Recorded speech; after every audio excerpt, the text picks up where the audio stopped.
à tous, bienvenue dans ce nouveau numéro de 100% Challenge. Aujourd'hui, nous repartons à Madagascar, dans le sillage d'un pionnier mauricien dans le domaine de l'internationalisation de ses activités. Le groupe Food and Allied développe effectivement depuis 20 ans sur la Grande Île une stratégie d'intégration verticale de ses activités avicoles. Cette stratégie est très inspirée par la réussite d'un modèle qui contribue largement à l'autosuffisance de Maurice en matière de viande de poulet. Sa mise en œuvre à Madagascar présente toutefois quelques spécificités. Favorisant la pérennité des activités du groupe mauricien, dans un pays qui n'est pas connu pour être des plus stables, ces spécificités sont appelées à se renforcer. Le but de ce développement inclusif, favoriser l'entrepreneuriat local et contribuer à la réduction des problèmes de malnutrition. Comment? Pour le savoir, en route pour Antananarivo. Au moment de fêter les 20 ans de présence de Food and Allied à Madagascar, les dirigeants mauriciens du groupe, les 350 salariés des filiales locales et leurs partenaires ont à l'esprit les défis relevés pour être capables de produire chaque année plus de 6 millions de poussins et plus de 40 000 tonnes de provende et surtout de construire ensemble une filière avicole intégrée. Ils envisagent aussi les challenges à venir pour la renforcer.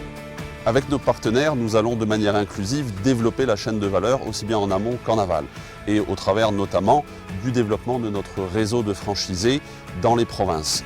Le développement des valeurs s'est d'ailleurs fait dans tous les sens des termes. Depuis 20 ans que je travaille dans le groupe Food and Allied à Madagascar. Ce qui m'a marqué surtout, ce sont les valeurs du groupe. En tant que directrice administrative et financière, j'ai vu tous les projets naître dans la réalisation de ces investissements. Je peux dire à la hauteur à peu près de 60% de nos investissements ont été faits en partenariat avec des entreprises locales. Comme pour l'amélioration des services délivrés à partir du couloir. On a commencé avec environ 70 000 poussins la semaine et actuellement on arrive jusqu'à 150 000 poussins par semaine. Tous les poussins qui sortent du couloir, c'est vacciné. Avant, on a commencé avec une petite unité, donc 6 ou 7 personnes comme ça au début. Et actuellement, on a 24 personnes, de plus en plus professionnelles en général. Actuellement, il y a presque une vingtaine de machines. Avant, on a travaillé avec 8 machines. Pour valoriser des œufs issus des fermes parentales qui évoluent en même temps que leurs exploitants. Ça fait 6 mois que j'avais pris cette ferme sous ma supervision. J'avais travaillé ici chez Avitec depuis l'ouverture de la société. Quand j'avais commencé ici chez Avitec, c'était d'abord un technico-commercial, c'est-à-dire on vend les poussins au niveau des éleveurs et c'est moi qui fais le service après-vente. J'étais occupé aussi des couvoirs. Il y en a beaucoup d'évolutions. Par exemple, ça vient sur la sélection des parents qu'on a fait. Et il y a aussi cette technique de vaccination qu'on fait au couvoir. Là. Ça a beaucoup apporté des évolutions sur cette filière avicole à Madagascar. Les évolutions sont appelées à s'accélérer avec notamment de nouveaux enjeux pour la production d'aliments pour les animaux. Aujourd'hui, le maïs représentant plus de 60% des matières premières, nous devons nous rapprocher des producteurs en apportant de la formation, en aidant à de la logistique, c'est-à-dire de pouvoir les aider à apporter leur maïs du champ aux zones de stockage, de les mettre en contact avec des réseaux de fournisseurs d'intrants et enfin en mettant des structures de stockage à leur disposition. Ceci afin d'avoir un approvisionnement en maïs régulier et de qualité. Le travail sur la qualité est d'ailleurs déjà bien avancé. LFL Agri, qui est une nouvelle branche de LFL Madagascar.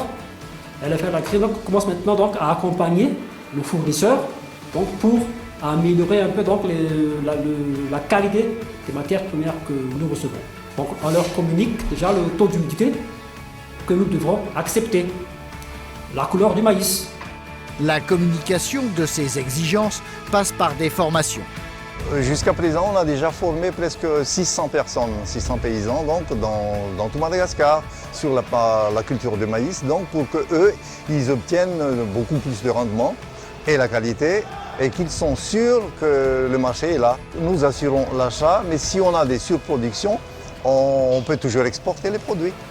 Avec probablement le concours d'une autre société du groupe, FTL, impliquée dans le projet à 2 niveaux.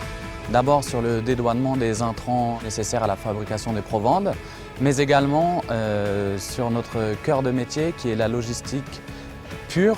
Et FTL Madagascar a importé pour le compte de LFL les silos qu'ils sont actuellement en train d'installer. Cela a représenté 15 conteneurs 40 pieds et un conteneur flat rack qui sont venus de Yangzhou en Chine. La collaboration étroite entre diverses filiales du groupe témoigne un peu plus de la clarté de sa stratégie. Madagascar pour nous est une évidence puisque c'est aux portes de l'île Maurice, un territoire immense, formidable, qui avait besoin d'expertise. Et nous, au niveau du groupe Food & Allied, ayant développé l'expertise, en particulier de la filière avicole, depuis 50 ans maintenant, on pensait qu'il était juste et justifié de venir appliquer notre expertise avec les Malgaches. Ça fait maintenant 20 ans qu'on y est et ça fonctionne bien. Et donc on est très heureux de ce qu'on a accompli jusqu'ici. On est très heureux quand on regarde l'avenir et le partenariat qu'on a réussi à établir avec les autorités malgaches, les fermiers, les clients, nos fournisseurs. On a vraiment réussi à créer une filière avicole complète et on y est, on est à Madagascar pour y rester. En haut lieu, le message est apparemment bien reçu. Si ces investisseurs investissent de telle sorte, fait une intégration d'une filière, mais vraiment de tout ce qui est en amont jusqu'à l'aval, déjà il fait confiance au pays. Et maintenant, il faut une certaine écoute de la part des dirigeants par rapport à ces questionnements. Les techniciens intermédiaires, il faut les former, surtout les paysans, parce que ça assure les ressources. Investir dans la formation, c'est ce que fait Avitec. Depuis 10 ans, plus de 5000 éleveurs ont suivi des programmes portés par l'entreprise qui est aussi engagée avec la ferme-école Tumbuts d'Antsirabe. Ainsi, depuis 2009, les techniciens d'Avitec, ils participent à la formation des jeunes en matière d'aviculture. Et c'est ainsi que nous avons eu l'idée, pourquoi ne pas mettre en place une structure pérenne pour la spécialisation en aviculture pour ces jeunes formés. Et on a instauré en 2012 l'Avischool. Donc chaque année, nous donnons une formation en aviculture pour près de 200 jeunes. Mais pour la spécialisation, c'est pour 40 jeunes par an. Éleveurs et techniciens peuvent ensuite s'associer au réseau Farm Shop. Farm Shop, c'est une société qui est plutôt jeune puisqu'elle a 4 années d'existence et qui a été l'optimisation du réseau de distribution de poussins et de proventes dont la commercialisation auparavant était assurée directement par les sociétés Avitec et LFL. Nous avons également un service technique. Nous avons 14 techniciens et qui suivent en permanence sur le marché et surtout Madagascar, donc nos franchisés, mais également donc, les clients directs, c'est-à-dire les éleveurs. Les éleveurs comptent parmi les entrepreneurs soutenus par le groupe qui va plus loin en confiant la vente et les conseils à d'autres entrepreneurs franchisés. Toute la commercialisation des produits que j'évoquais plus tôt est assurée donc, par ces franchisés, donc une dizaine en tout dans toute l'île, plus une cinquantaine de revendeurs également répartis dans toute l'île qui ont vocation à basculer donc, dans ce concept de franchise. Le parcours de Voulouln accrédite les espoirs placés dans le développement de l'entrepreneuriat. Ayant sorti de mon cursus vétérinaire, j'étais responsable d'une ferme avicole. Après cette expérience, j'ai été prise chez Farm Shop en tant que responsable de service après-vente. En fait, étant encore très jeune, récemment dans le monde de l'entrepreneuriat, donc mes challenges, c'est surtout développer vraiment en termes de chiffre d'affaires que de technicité pour être compris par les éleveurs. Vraiment de les convaincre de s'investir dans les bonnes pratiques. Les bonnes pratiques intégrées par des éleveurs, pour certains d'entre eux, agissant aussi dans le cadre d'une franchise. La franchise nous garantit le débouché de notre produit. Et puis aussi, c'est une source de savoir-faire. Ils sont à la pointe de la technologie, donc ils nous transmettent régulièrement de manière à ce qu'on réussisse ce qu'on fait. Donc ça fait vivre pas mal de monde quand même un petit peu et ça permet de payer la scolarité d'une vingtaine d'enfants. Afin de soutenir d'autres enfants, le groupe est engagé aux côtés de l'association Topaz. Nous accueillons des enfants orphelins de mères et de pères et aussi des enfants abandonnés. Ils sont tous parrainés par différentes personnes ou différents groupes. Avitec, il paie les scolarités des 5 enfants, mais il nous donne aussi des poussins, des poulaillers, une sorte de formation professionnelle pour ceux qui n'ont pas la capacité d'aller plus loin pour les études académiques. Ces potentiels futurs éleveurs devraient pouvoir valoriser leur production auprès de leurs parrains actuels.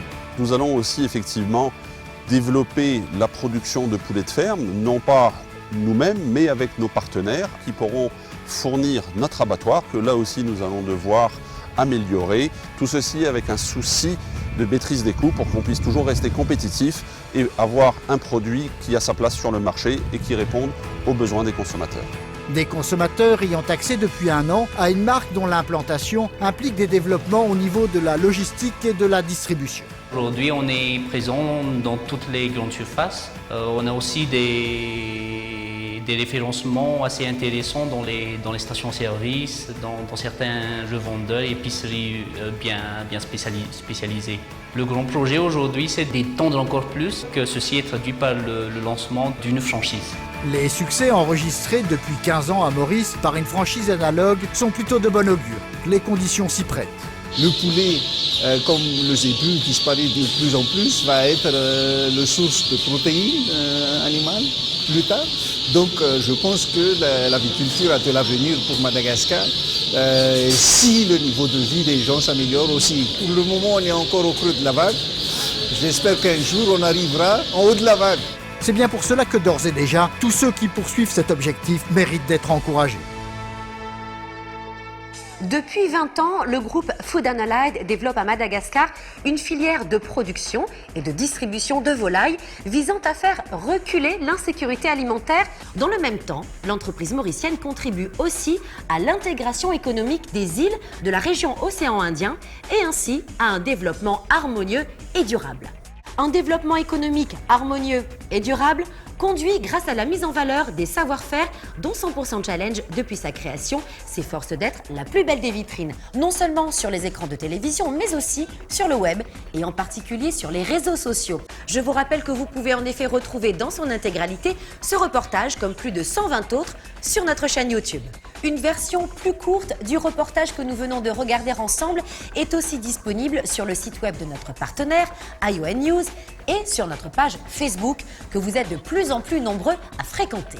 En attendant de lire vos commentaires, je vous donne rendez-vous lundi prochain, même heure, même chaîne et même enthousiasme. Salut!